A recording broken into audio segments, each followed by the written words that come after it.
कि वे आपसे बातचीत करें, संवाद करें। मित्रों नमस्कार। 10-15-12 मिनट लेट हो गया, क्षमा करेंगे। थोड़ा मैं चाय पी रहा था भाषण देने के बाद। मुझे 2-3 बातें अपने आरंभिक टिप्पणी में कहनी है, फिर जो आपके सवाल होंगे उसका मैं उत्तर दूंगा। आज भारत के प्रधानमंत्री बहुत दिनों के बाद बोले। भारत जैसे बड़े देश का प्रधानमंत्री, जहां लगभग 115-120 करोड़ लोग निवास करते हैं, वो देश का नेता होता है। एक प्रभावी नेतृत्व के लिए बोलना जरूरी होता है।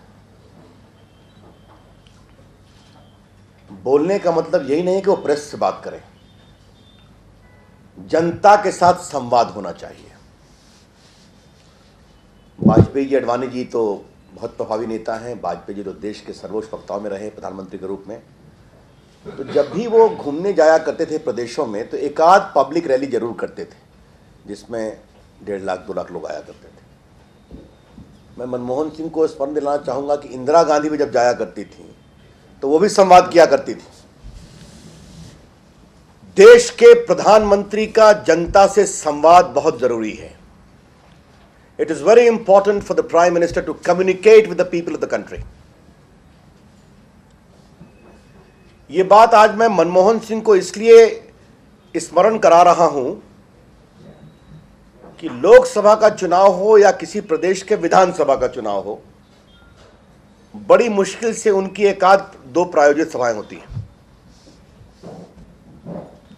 मुझे कभी ध्यान नहीं है कि मनमोहन सिंह किसी प्रदेश में 7 साल में जाते हैं चुनाव से इतर, तो जनता से कोई बड़ी मीटिंग में संबोधन करते हैं। इसलिए मनमोहन सिंह संपादकों से बात करेंगे, यह अपने आप में बड़ी खबर बन जाती है। लेकिन आज मुझे बहुत पीड़ा से कहना पड़ता है कि देश इतनी समस्याओं से ग्रस्त है। भ्रष्टाचार, महंगाई, जिसे अंग्रेजी में कहते हैं स्टेट ऑफ ड्रिफ्ट। देश अनिश्चय के भंवर में फंसा हुआ है, किस दिशा में जा रहा है पता नहीं। ऐसे में प्रधानमंत्री की चर्चा होती है प्रेस के संपादकों के साथ, और भारत ऐसे बड़े देश के प्रधानमंत्री बहुत ही दयनीय नजर आते हैं। The prime minister of India looked very helpless today. और जैसा मैंने अपनी मीटिंग में कहा कि कोई व्यक्ति 7 साल से प्रधानमंत्री, उसको एक घोषणा करना पड़े कि 14 तक मैं ही रहूंगा, मतलब बार बार ये घोषणा करनी पड़ती है। और एक बड़े अर्थशास्त्री हैं, ऐसा दावा होता है, और इसके बावजूद उनकी पार्टी के प्रमुख लोग ये बार बार कहें कि राहुल गांधी को बनना चाहिए, उनमें क्षमता है। और मनमोहन सिंह को अपनी सफाई में कहना पड़े कि मैं रहूंगा, और कोई नहीं कह रहा। इस बात को समझिए। सोनिया गांधी ने नहीं कहा कि मनमोहन सिंह रहेंगे, प्रणब मुखर्जी ने नहीं कहा कि मनमोहन सिंह रहेंगे, राहुल गांधी ने भी नहीं कहा कि मनमोहन सिंह रहेंगे। मनमोहन सिंह को स्वयं कहना पड़ रहा है कि मैं रहूंगा। अब ऐसी भारत के प्रधानमंत्री की अगर स्थिति है, तो इसको दयनीय नहीं कहा जाए तो और क्या कहा जाए। एक बात तो मुझे यह कहनी है कि भारत के प्रधानमंत्री भारत के नियंत्रण में है, भारत के शासन के नियंत्रण में है, और भारत के प्रधानमंत्री के रूप में भारत के नेता हैं। ऐसा कोई भी संकेत वो आज के प्रेस में नहीं दे पाए।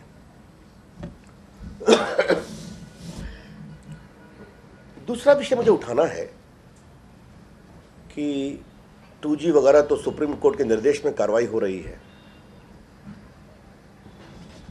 प्रधानमंत्री को एक बहुत बड़ा उत्तर देना था कि विदेशी बैंकों में जमा धन को हिंदुस्तान लाने के लिए ठोस कार्रवाई क्या हो रही है। What is the concrete action being taken to bring in the fruit of crime locked in foreign bank accounts including Switzerland. देश इससे काफी आंदोलित है। अडवाणी जी ने, याद होगा आपको, 2009 में विषय उठाया था। पूरे देश भर में हम लोगों ने अभियान किया था, राजस्थान में भी हुआ था।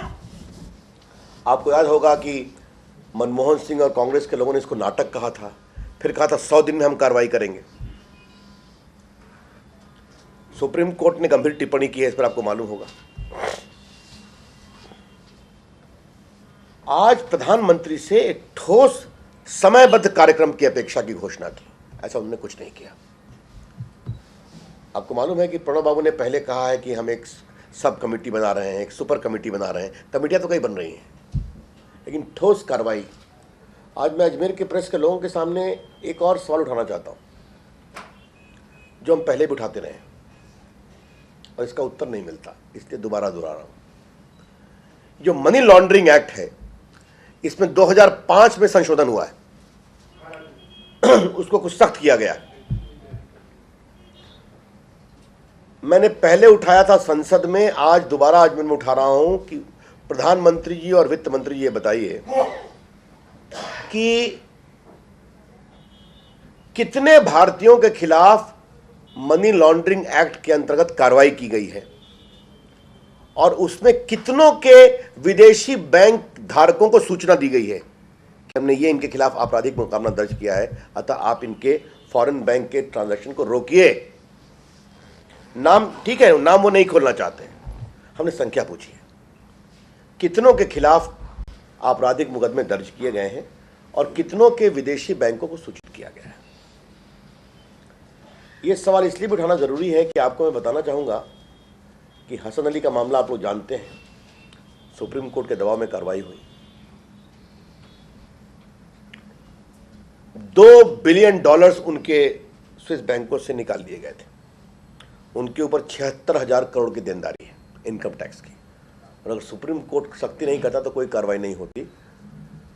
हमारा आरोप है कि यह सरकार कभी कार्रवाई नहीं करेगी क्योंकि अपनों के दामन दागदार नजर आएंगे,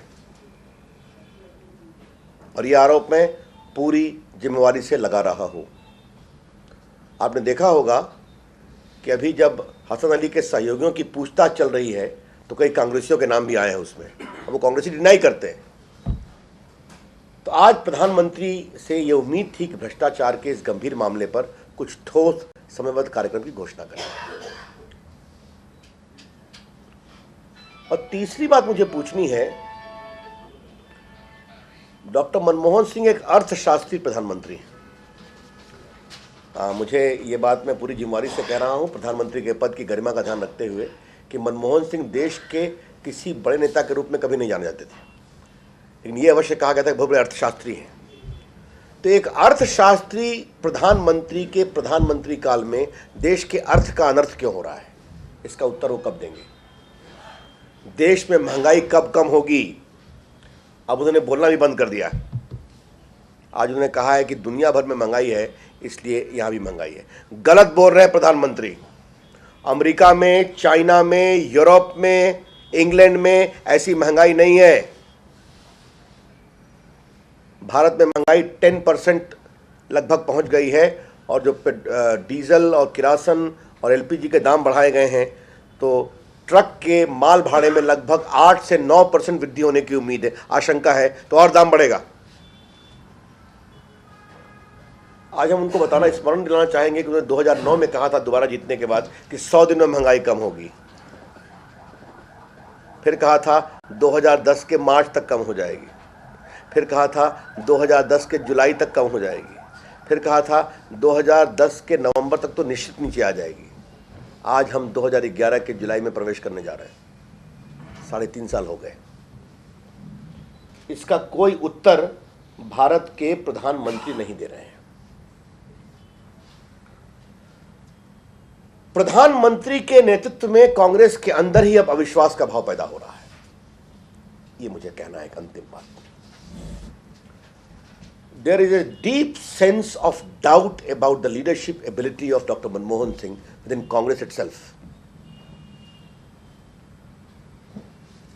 आप देखते हैं कि प्रणब मुखर्जी के अगर दफ्तर की बगिंग होती है तो वो ना चिदम्बरम साहब को ट्रस्ट करते हैं, ना आईबी को ट्रस्ट करते हैं, पीएम को चिट्ठी लिखते हैं, और 10 महीने के बाद वो चिट्ठी बाहर लीक हो जाती है, जो गोपनीय पत्र है वित्त मंत्री और प्रधानमंत्री के बीच में।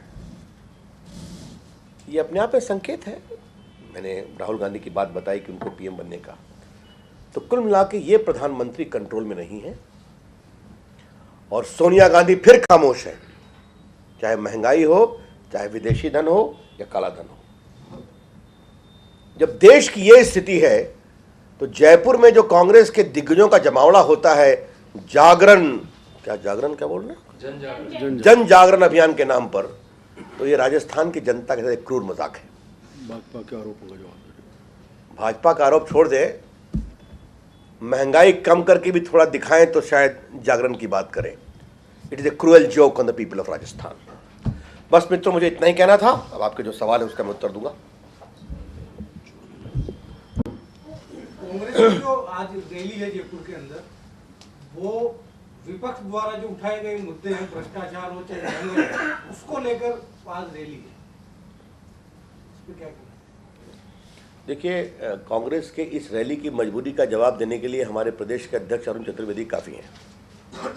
जिन्हें अपने पार्टी के राष्ट्रीय महामंत्री और मुख्य प्रवक्ता से सवाल किया है, पहले भ्रष्टाचार के खिलाफ कार्रवाई करके आए, तब जागरण की बात करें।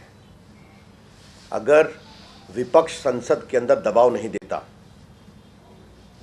और संसद के बाहर अभियान नहीं करता, अगर आप मीडिया के मित्रों का प्रभाव नहीं होता और अगर सुप्रीम कोर्ट की मॉनिटरिंग नहीं होती, तो भ्रष्टाचार में एक के खिलाफ कार्रवाई नहीं होती। ये हमारा पूरी जिम्मेवारी से मैं